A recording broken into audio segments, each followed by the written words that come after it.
How about a little apple nachos? I mean, it's almost like healthy, right? It's starting with an apple. I had so much fun buying all the accoutrements for this video. So lay them out just like you would your regular nachos. I picked up some Hershey syrup. That's what's gonna make everything stick to it.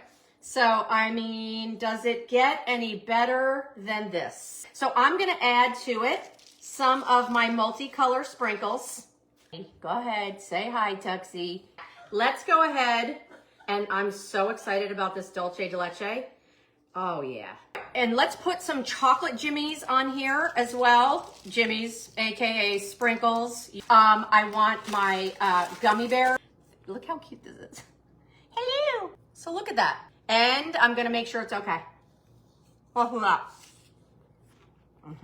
Sweet and savory. So like, how simple and easy was this? Love you, love you, love you. We'll talk to you guys really soon. Bye.